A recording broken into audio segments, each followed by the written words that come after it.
Hello, I'm Erin, a 29-year-old woman. Today I want to tell you about the most crazy thing that has ever happened to me. I hope to never go through something like this again, but it does make for a good story. Get ready for the twist of your life. First, I need to introduce you to my husband, Sean. Sean and I have been together since our last year of college. We've had a great relationship. We've barely ever fought, and we are each other's source of comfort. After we graduated, we started working immediately. We lived with our parents for a little while and saved up. And when we finally had enough money, we finally moved in together. After we moved in together, Sean and I decided that it was time to formally introduce each other to our parents. My parents welcomed him with open arms, and his parents welcomed me in the same way. After that first interaction, I thought that I had surely made a good impression on his parents. But I was proved wrong a few months later. You see, we would invite our parents to dinner every other week. We figured it was a good way to spend quality time with our families without having to worry about meeting them separately. At these dinners, Sean's mother, Rita, would always make snide remarks against me. She would say something snarky about my clothes, my makeup, my food, or me being a good wife in general. But she would say it when only I could hear her. So I had to be standing near her, and she would say it softly enough for only me to hear. The first time I heard her say something rude, I thought I misheard it. But then I started hearing it a lot more often, and I knew she was trying to be mean to me specifically. It sent a lot of mixed signals because when everyone was around, she'd be really nice to me. She would give me a lot of backhanded compliments, but other than that, she was sweet. I didn't know if she even liked me, so I asked Sean about it one day. I need to ask you about something. Yeah, what is it? Do you think that your mom doesn't like me? What? Why would you think that she doesn't like you? Well, she constantly ignores me, not to mention she's always making snide remarks about me whenever you aren't paying attention. Oh, come on, that's nonsense. When did she make a snide remark? Last time she came over, she asked me if I just made a frozen dinner for her because everything tasted bland, and that was right after you told her that I spent the entire day cooking for her. What? Where was I at that time? You went back to the kitchen to grab some utensils. Oh well, I'm sorry my mom said that, but I don't think she doesn't like you. Why do you think that it doesn't mean that she doesn't like me? I mean, that's not any way you treat someone you actually like. My mom can be very critical. If anything, I think it just means that she liked you. She isn't that way with anyone unless she's close to them or wants to get close to them. Well, that's a kind of messed up way to go about getting there. I know, but that's just how my mom is. I promise she likes you. Okay, I'll take it even though I don't necessarily believe it.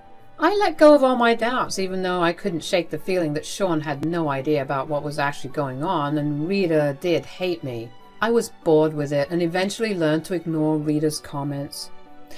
After about another year, Sean proposed to me. I was beyond happy, and both of us celebrated in a big way. The day after I said yes, we decided to tell our parents about it. My parents were very happy for us. When we got to Sean's parents' place, Isaac wasn't home, but Rita was. So we told her. Mom, we're engaged. Oh?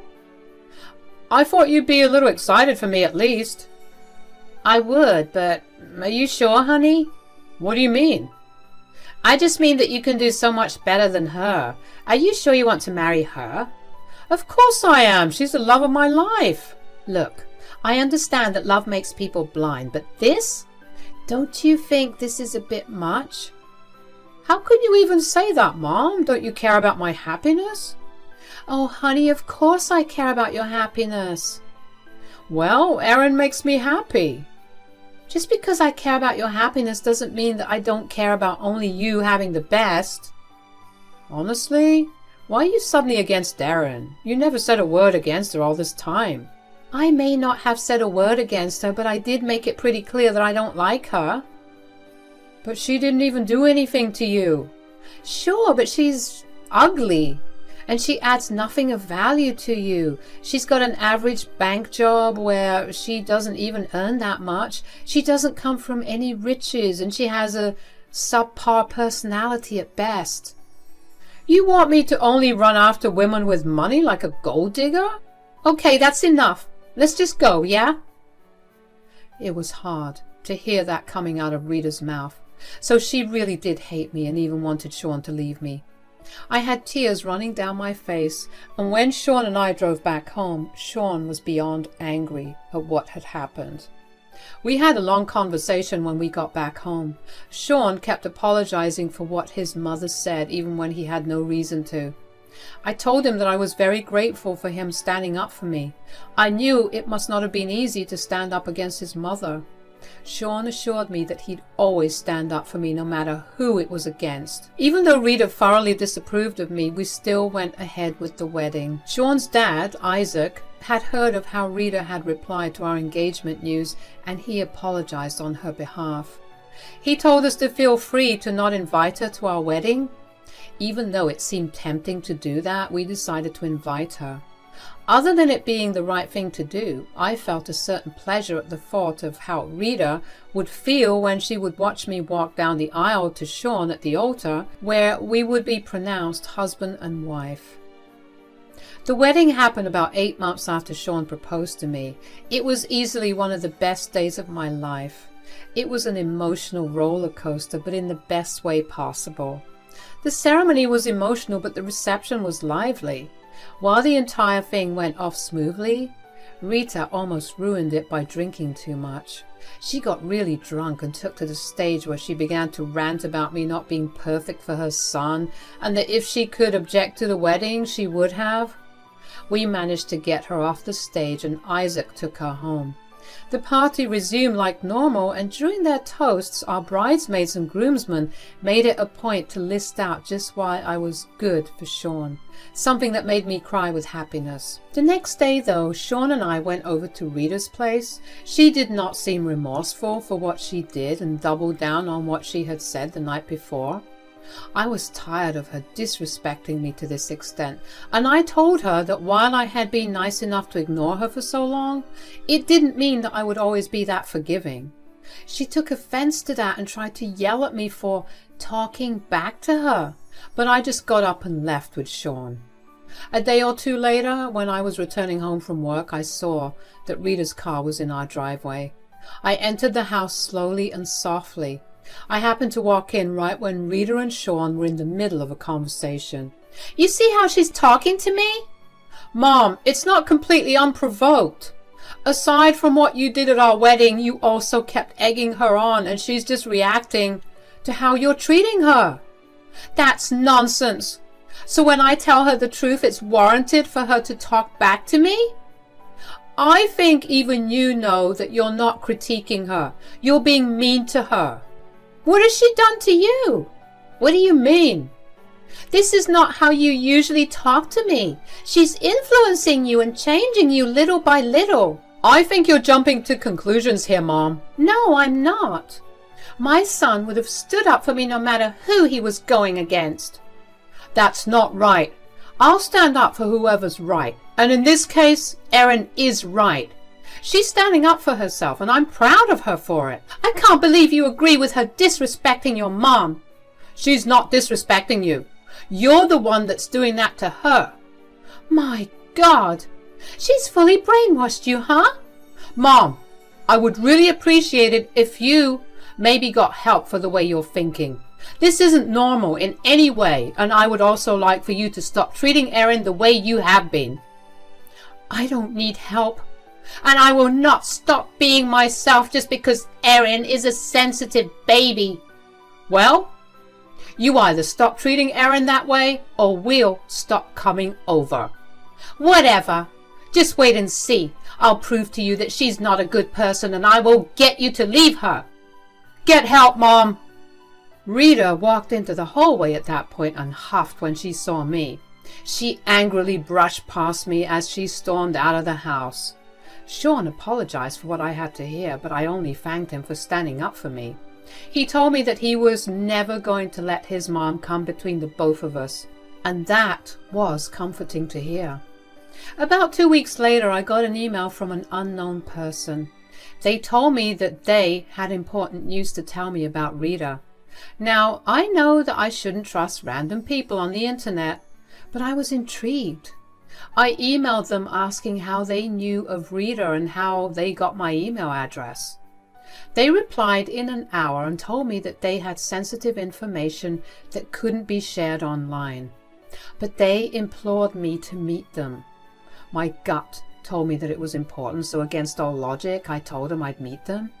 They told me their name was Daryl and asked me to pick the place we could meet. I chose our local Starbucks because it was a public place. So even if this was a scam, there would be plenty of people around me. Daryl readily agreed. We met that weekend. He gave me a general description of what he looked like and what clothes he'd be wearing. I spotted him pretty quickly after I walked in. Daryl? Yes, hi. Are you Erin? Yes, I am. It's a pleasure to meet you. How's Sean? Sean's fine, but if you don't mind me asking, who exactly are you? I work as a private investigator at a firm. A couple of weeks ago, a colleague of mine was asked to investigate you. I didn't know who you were, obviously, but then I looked into your information, and the person who asked for the investigation, I knew I needed to meet you then. Me? Why am I being investigated? Well, Sean's mother, Rita, asked for you to be looked into. Oh my God. She was really serious about getting me out of Sean's life. What do you mean? She has this immense hatred for me, and she's been trying to break apart our marriage. I guess she was trying to find dirt on me. Wow, well, I'll have my colleague come here and take pictures of us. Maybe this will give her a good scare. A good scare? Why's that? I don't know. If you noticed it, Sean looks very different from Rita and his father. I mean, it's been a running joke that Sean may as well have been adopted because of how different he looks. He's not adopted for sure, because he's my son. What? Rita and I had a brief affair when I was 19. Her husband had gone on a work trip and she was lonely. How did you even know her?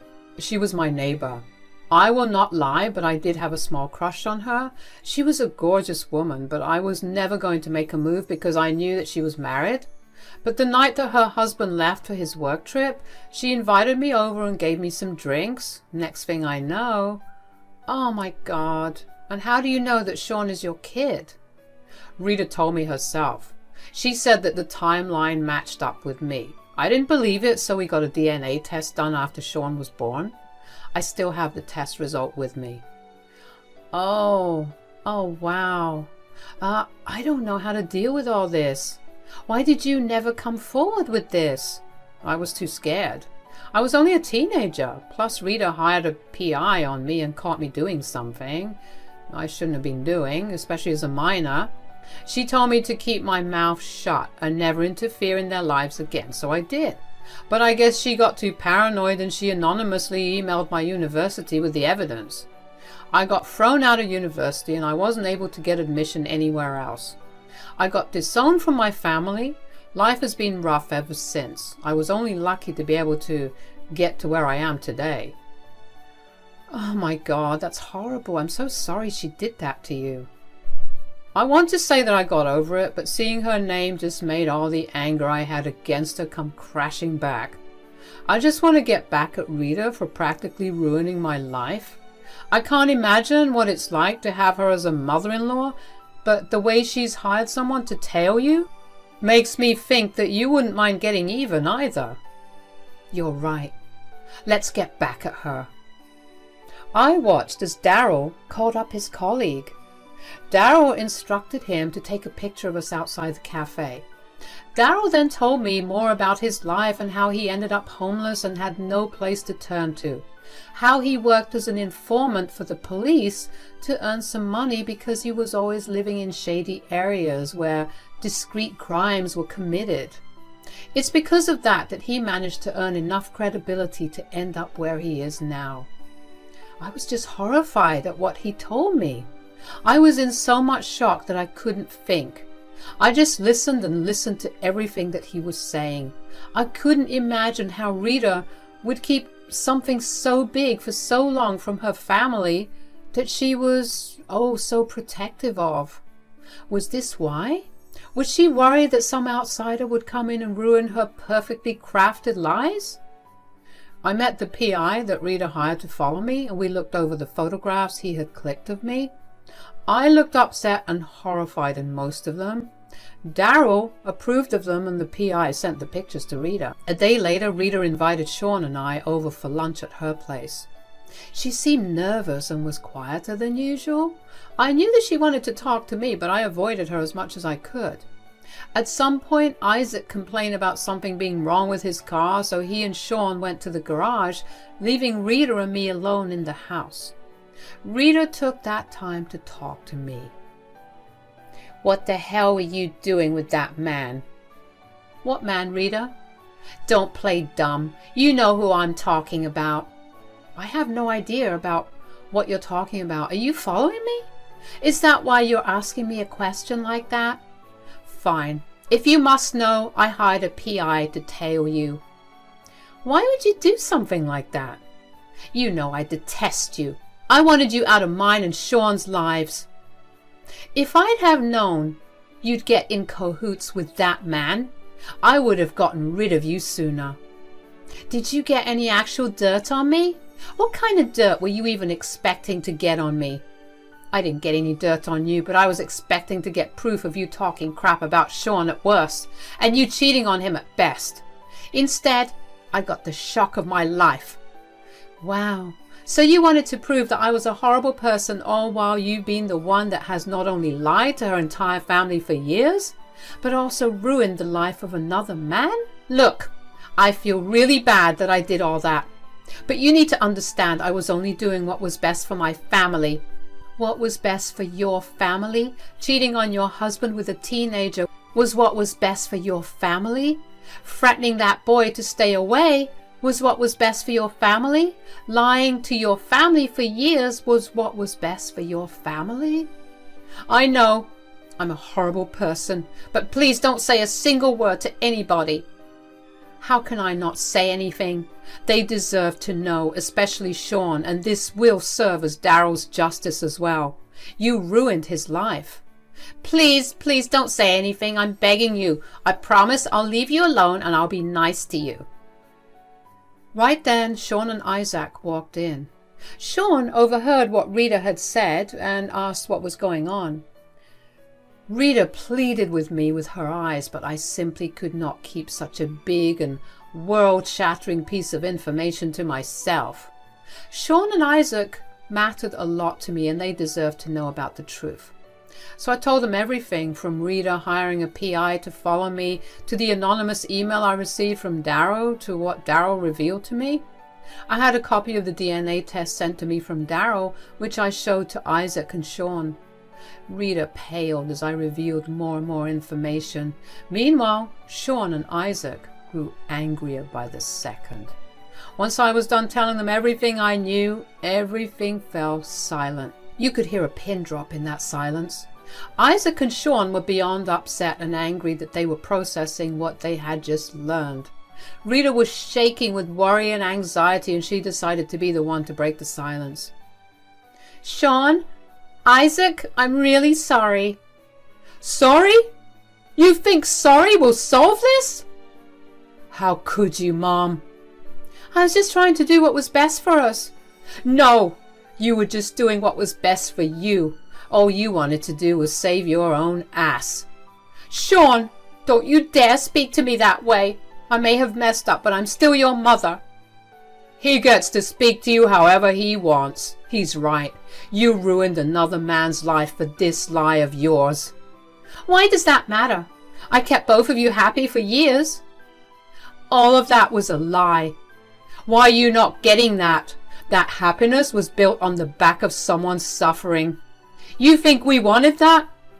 "Isaac, I kept you happy, right? I was a good wife to you." "Only after you cheated on me and lied to me about our child. You disgust me." "This is all Erin's fault. I wanted a happy family, that is all, and look at what she's done. You have some nerve to still go after Erin when you were the one that ruined your own life. You're just angry that your plan to tail her backfired in the worst possible for you. I want nothing to do with you anymore. Me neither. I want you out of my house by the end of this week. I don't care where you end up as long as you're far away from me. Rita tried to plead her case again, but neither Sean nor Isaac paid attention to what she was saying. Isaac excused himself to go to his room, and Sean asked me if we could leave. Rita kept cursing me out as we walked out of the house, but Sean and I did not give her the satisfaction of a reaction. After that, Isaac asked us if he could stay with us for the week until Rita cleared her things out of the house. We obviously told him he could. Sean and Isaac spent a lot of time talking after the revelation. Sean was a mess. He had been scared that Isaac would view him differently, but Isaac assured him that he still considered Sean to be his son. He told him that blood was not what defined family. Sean felt significantly better after that. Isaac got busy with the divorce after. Rita contested the divorce and fought for every little thing in an attempt to be petty. Isaac struggled during these months. I was angry that Rita still hadn't learned her lesson. She was still out to try and ruin someone's life. As if it wasn't enough that she had lied to Isaac since the start, she also fought for every single penny. Eventually, Isaac was cleared of needing to pay alimony, and Rita was given a slightly smaller portion of all the marital property. Let me tell you, the happiness that Isaac displayed after he had gotten officially divorced was a sight to behold. Sean and I were just happy to see Isaac looking better. As for Daryl, I got him and Sean in contact. Sean was very nervous to meet him, but after one conversation with Daryl, he liked him. He and Daryl have been in contact ever since, and now, whenever we have family dinners, we invite both Isaac and Daryl over, who, by the way, have both bonded because of the nightmare named Rita that they experienced. And Rita, last I heard, she was living in some dingy apartment because that was all she could afford with the money from the divorce settlement. She's working retail now and struggling. For a while, she would keep sending me hateful messages, and while it was entertaining to read those texts, I decided it was for the best that I blocked her. It's been a year since the big fallout, and things are slowly starting to look up. It's going to be a while before all of us go back to being normal, but there's still hope for a better day, and that's all that matters.